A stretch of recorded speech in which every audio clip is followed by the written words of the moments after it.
এই জমির কিভাবে সরকারের কাছে বিচার চাই, সরকার কিভাবে জমিন আদায় করে দেব, প্রশাসন সরকার মিলিয়ে জনগণ সহ এই জমিন আমরা চাই, বিচার চাই।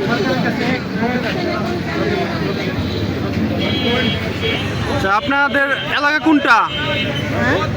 এলাকার নাম কি? আচ্ছা, মানে কি সমস্যা, কেন এসে দাঁড়াইছেন?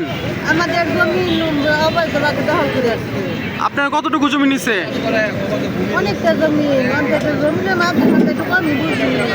আচ্ছা, অনেকখানি জমি দখল করে বসছে। আপনাদের এখানে প্রায় কয়জনের জমি নিছে?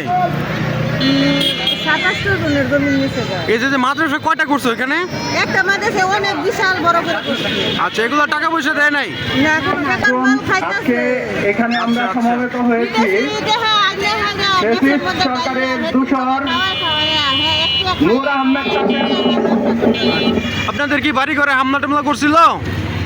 নূর আহমেদ কাসেম ভূমিদস্যু কাসেমের বিরুদ্ধে অবস্থান নিয়েছি। এখানে সে জোরপূর্বক এলাকার মানুষের জমি দখল করে নিচ্ছে। আমরা এখানে সমবেত হওয়ার একটাই কারণ যে আমরা এলাকাবাসী, আমরা সাধারণ মানুষ, আমরা শান্তিপ্রিয় মানুষ, কিন্তু তার কারণে এবং তার কিছু সহযোগীর কারণে আমরা এতটাই অতিষ্ঠ এখন, আমরা ঠিকমতো ঘরে থাকতে পারতেছি না, রাতে ঘুমাতে পারতেছি না। সে মিথ্যা মামলা দিয়ে আমাদেরকে হয়রানি করছে। এই বেশ কিছুদিন আগে গত 22 তারিখে সে আমাদের নামে মিথ্যা মামলা করেছে। ইভেন এখানে মহিলারাও আছে। আমার কথা হলো যে পুরুষের পাশাপাশি সে মহিলাদেরও চাঁদাবাজ হিসেবে এখানে অভিহিত করেছে। আমরা এখন আমি তাদের দৃষ্টি আকর্ষণ করে বলতে চাই যে এরকম একজন মানুষের কারণে যদি আমরা এলাকাবাসী অতিষ্ঠ থাকি, আমরা সুখে শান্তিতে বসবাস না করতে পারি, তাহলে আমরা এই সমাজে যেখানে ফ্যাসিস্ট সরকারের কোনো ঠাঁই হয় নাই, সাধারণ জনগণ তাদের অধিকার চায়, সুন্দরভাবে বাঁচতে চায়। সে মাদ্রাসার কথা বলে, এতিমখানার কথা বলে সে সেখানে ডুপ্লেক্স বাড়ি নির্মাণ করছে। সে আমার জায়গা দখল করে ডুপ্লেক্স বাড়ি করছে। সে এখানে ডুপ্লেক্স বাড়ি যে নির্মাণ করছে এটার প্রমাণ আমার কাছে আছে। সে আমার জমি জোরপূর্বক দখলের চেষ্টা করছে, ইভেন কিছু জমি দখলও করে নিয়েছে। তো আমাদের সে মিথ্যা মামলা দিয়ে হয়রানি করছে। আমরা 3-4 দিন ঘরেও থাকতে পারি নাই। আমাদের নামে মামলা করেছে। সে একদিনের মাধ্যমে তদন্ত ছাড়া এফআইআর করে কিভাবে আমাদের এই সব আসামিদেরকে হয়রানি করলো। আমরা কেন আসামি হলাম? আমরা তো সাধারণ মানুষ।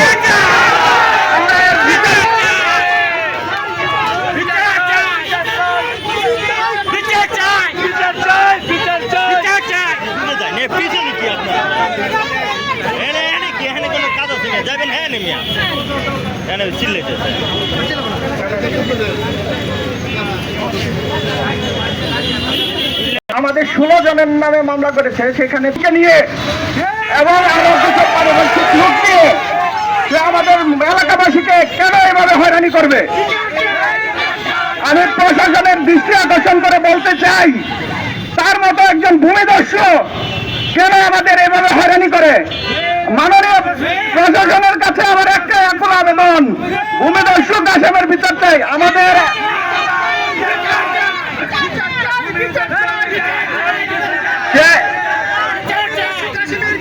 সে এতিমখানার নাম করে কোটি কোটি টাকা আত্মসাৎ করে আমাদের সাধারণ মানুষকে হয়রানি করছে।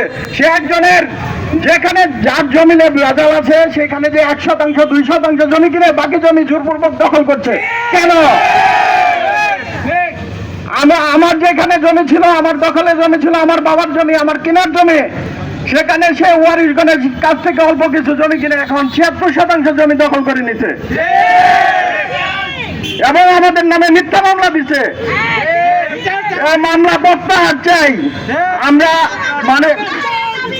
প্রশাসনের দৃষ্টি আকর্ষণ করছি যাতে মামলা প্রত্যাহার করা হয় এবং আমাদের সাধারণ জনগণকে এই শান্তিপূর্ণভাবে থাকতে দেওয়া হয়। এখন আমাদের এলাকার মসজিদের সভাপতি আমার শ্রদ্ধেয় চাচা কিছু বলবে। আসসালামু আলাইকুম। নাম কি? আমার নাম মোহাম্মদ লাল মিয়া। আমি অবসরপ্রাপ্ত পুলিশ, বাইতুন্নুর জামে মসজিদের সভাপতি। যে মসজিদের সভাপতি আমি, সেই মসজিদরা উনি কাশিমি সাহেব বিদেশি টাকা আসছে বলে আমাদের কাছ থেকে নিয়ে সেরে 1 ফুট কলম উঠায় সেই মসজিদ ফেলায় চলে আসছে। আমার রাসূল বলছেন আলেমদেরকে শ্রদ্ধা করো, কিন্তু সে এই রকম মাপের আলেম হয় নাই যে তাকে আমাদের শ্রদ্ধা করতে হবে। সে এই যে জায়গাটা নিয়ে কলহ পাচ্ছে, সেই জায়গাটা আমার ভাতিজা, আমার ভাই বজলুর রহমান বুলবুল 68 বছর ধরে ভুক্ত হলে আছেন। 68 বছর ধরে ভুক্ত হলে থাকা সত্ত্বেও সে দুর্বলতার সুযোগ দিয়ে কিছু অভাবী লোকের কিঞ্চিত 1 শতক 2 শতক জায়গা কিনে নিয়ে সে এরকম শুধুমাত্র এই সাদেকদের না, আর অন্য লোকেকে পেরেশানি করাইতেছে।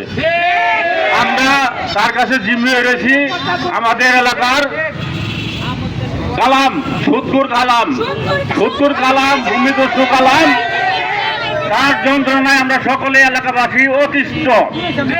আমরা আসছি, আমরা সরকারের কাছে এটা একটা সুরাহা চাই। সে দুর্বলতার সুযোগ দিয়ে 1 শতক 2 শতক জায়গা কিনে দেখা যাইতেছে তার নিজেরই গদি, নিজেই লেখক, নিজেই সবকিছু জমি কিনে কম দামে দেখা যায় সে রাস্তার পাশে দিয়ে বালু ফেলায় দখল করে। যেমন দাগ একটাই, পশ্চিম পাশ দিয়ে জমি কিনছে, এখনো প্রমাণ আছে তার মাদ্রাসার সামনে। সে এগুলা করে সেটাই সাথে এদিনখানার সাইনবোর্ড লাগায়, মাদ্রাসার সাইনবোর্ড লাগায়। হ্যাঁ, আমরা মুসলমান, আমরা মাদ্রাসাকে শ্রদ্ধা করি, আমরা আলেমদেরকে শ্রদ্ধা করি। আমার রাসূল বলছেন তার ভালো আলেমদেরকে শ্রদ্ধা করো, কিন্তু এই তরিকার আলেম নয়। আমরা সকলেই এলাকাবাসী এর একটা পরিত্রাণ চাই, এর একটা বিচার চাই।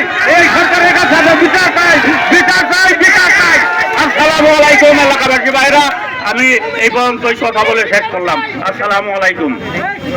আর কিছু করে তারা ছাত্র লাগাই দেয়, ছাত্রদেরকে মিস্ত্রিদের সাথে জোগাইয়া দেয়, ছাত্ররা জোগাইয়া দেয়, টাকা গাই দেয়। এটা আমার আমাদের সচক্ষে দেখা। আমরা এই দলের একটি পরিত্রাণ চাই ভাই, এই একটি পরিত্রাণ চাই সরকারের কাছে। আমরা কঠিন ভাবে বিচার চাই, আমরা শান্তি মতে বাস করতে চাই। আসসালামু আলাইকুম। লাঠি দিয়েও বাইর করে দেয়, এরকম প্রমাণও আছে। আমরা এটার বিচার চাই সরকারের কাছে। আমরা সকলেই এলাকাবাসী, এখানে যা দেখতেছেন সকলেই আমরা এলাকাবাসী, আমরা যন্ত্রণায় অতিষ্ঠ হয়ে আমরা এই সমস্ত লোক আসছি। আমি শুরু থেকে বলি তাহলে, কাশেম উনি ছাত্রদেরকে দেখায় যে উনি এলাকাবাসীকে মানে সিম্পেথি নেওয়ার জন্য বলে যে এখানে আমার ইয়েতিম ছাত্র, কিন্তু দেখা যায় ওইখানে ম্যাক্সিমাম ছাত্র হলো সে টাকার বিনিময়ে পড়াচ্ছে এবং বেতনভুক্ত। আর ওইখান থেকে কিছু ছাত্র ইয়েতিম আছে, কিন্তু এদেরকে দিয়ে সে ওই মানে আশেপাশের যা লেবারের কাজ এইগুলাও করায়। দ্বিতীয় কথা হইল, সে তাদের দোহাই দিয়ে বাহির থেকে যে অনুদানগুলো আনে, এই অনুদানের টাকাগুলো সে আত্মসাৎ করে। বর্তমানে সমস্যা হলো যে ওইখানে আমার বাবার জমি আছে, সে যেটা দখল করে নিছে। আমার 27% জমি আছে, আমার বোনের 13% জমি। যে সে ওই 15% জমি মানে জোরপূর্বক দখল করে নিছে, এটা আমাদের দেই নাই। আর বাকি জমিটা সে রোডের সাইড দিয়ে সামনেটা নিয়ে আমাদের পিছন দিয়ে জোরপূর্বক কিছু জমি বুঝাই দিছে, যেটা আমরা এখনো বুঝে নিই নাই। কারণ ওইটা আমি বুঝে নিব কেন? আমার বাবার জমি 60-70 বছর যাবত আমাদের দখলে, এবং আমার কাগজপত্র আছে লিগেল। আমার যদি কাগজপত্র না থাকতো তাহলে ওই জমিতে আমি যাইতাম না। সে আমার চলাচলের রাস্তা বন্ধ করে দিছে, আমি বাইপাস রুটে উঠতে পারি না, আমার রাস্তা নেই এখন।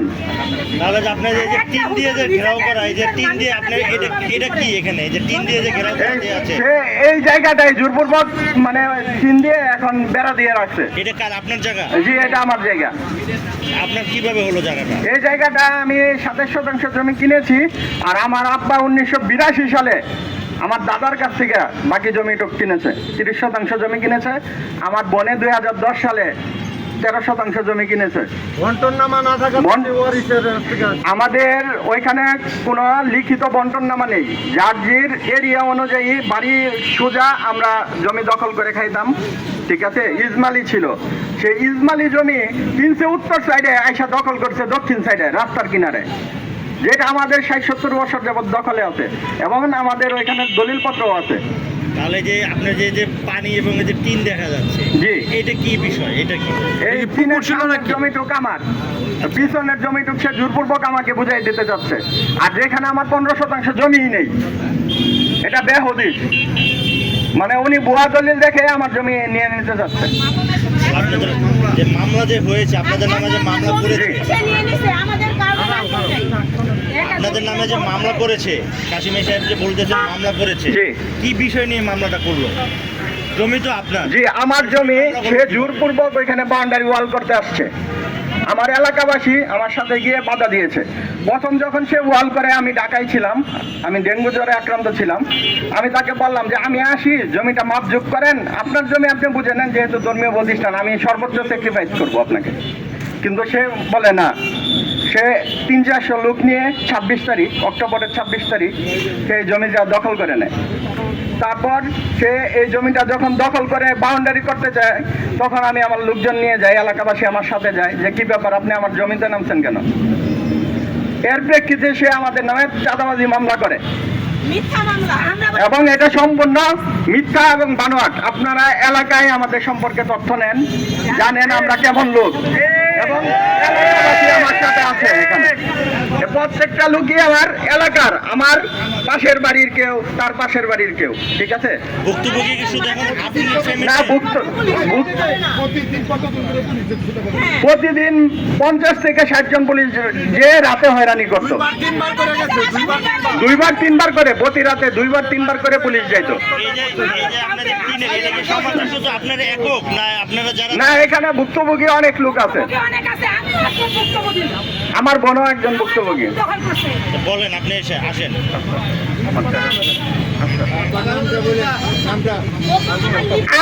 আমার নাম বদরুন্নাহার লিপি, আমি একজন ভুক্তভোগী। এই কাশিম জালিয়ত কাশিমি জোরপূর্বক আমার 13% জমি দখল করে, বুঝছেন? 1300 এখন বলতেছে ওইখানে, বলে আমার কোনো জমিই নাই, আমার কোনো জমিই নাই, মানে এরকম ধরনের ইট বলতেছে। আর ইতিম খানার নামে ছাত্র বলে লাগায় দেয় সব, নিজের নামে সব জমি সে দখল করে। নিজের নামে ইতিম খানার নামে যদি কেউ অনুদান আনে, সে কি কোনোদিন নিজের নামে জমিতে দখল করতে পারে? তাহলে করতে পারে? কোনোদিনও পারে না। কিন্তু সে কি করে, তার নিজের নামে সে জমি কাওলা করে এবং কি একটু যদি 2% কাওলা করে, দেখা যায় 15% সে দখল করে নেয়। এবারে কি কোনোদিন জোর করে কোনোদিন কিছু করা যায়? আমরা মানে ভুগতে হনা হুজুরের প্রতি এতই অতিষ্ঠ হয়েছি, তার সাথে এক কালাম সুদখোর, এক হুজুর কিভাবে সুদখোরের সাথে চলে আমি সেটাই বুঝতে পারি না। হ্যাঁ, হুজুর চলবে একটা ভালো মানুষের সাথে, সাধারণ মানুষের সাথে, হুজুর কিভাবে সুদখোরের সাথে চলে? হ্যাঁ, আমার প্রশ্ন একটাই, আমি মানে হয়তো সাজিয়ে গুছিয়ে আপনাদেরকে বুঝাইতে পারতেছি না, কিন্তু আমার একটাই কথা, আমি এই জালিয়াত হুজুর, এই হুজুরের বিচার চাই। এই হুজুর আমাকেও ছাড়েনি, আমার নামেও মিথ্যা মামলা দিয়েছে, আমি বলে চাঁদাবাজি করেছি। আমি এবং কি সেখানে আমার মানে আমার আত্মীয় স্বজন যারা গেছে, আমার পাড়া প্রতিবেশী সবার নামে সে মিথ্যা মামলা দিয়েছে, সবাইকে সে হুমকি দেয়। এরকমও রাত গেছে, এক রাতে 3 বার করে পুলিশ যায় আমাদের এখানে, 40-50 জন করে একজন মানুষ মার্ডার করলেও তো তার বাসায় এরকম ভাবে পুলিশ যায় না। তাহলে কিভাবে আমাদের বাসায় এত পুলিশ যায়? আমি মাননীয় পুলিশ ওসি অথবা আমি কিভাবে বলতে হয় আমি জানি না। আমি সবার কাছে একটাই আবেদন করছি যে আমাদের এই ইটা যে দিয়েছে, আমাদের নামে মিথ্যা কেস দিয়েছে, এটা যেন তারা ফুটিয়ে দেখে এবং কি আমাদেরকে এখান থেকে সয় সম্মানে করে মুক্তি দেয়, এটাই আমার কথা। আর কাশিমের বিরুদ্ধে যে আমি আমার আম্মাকে নিয়ে বাধা দিতে যাই, কিন্তু আমাদেরকে মনে হয় ওরা মানে মেরেই ফেলবে। এখানে এত লোকজন নিয়ে সারা জমা হয়েছে, মানে বলার মতো না। আর তার সাথে কালাম আছে, কালামের বাড়ির সবাই আমাদেরকে এভাবেই করে প্রতিটা ক্ষণ। আমার পাশে দোকান আছে, দোকানে সারাক্ষণ তারা বসে থাকে, আমরা কোথায় যাই, কি খাই, কার সাথে কথা বলি, সব বসে তারা কি দেখে? কেন আমাদের কি দেশে বাঁচার মতো কোনো স্বাধীন নাই? আমরা কি স্বাধীনভাবে বাঁচতে পারবো না? আমাদের তাহলে স্বাধীনতা কি? আমরা একটা বাংলাদেশের নাগরিক হয়ে যদি আমরা স্বাধীনভাবে বাঁচতে না পারি, তাহলে তো এরকম জীবন না থাকাই ভালো আমি মনে করি। এখন আমি আর কি বলবো?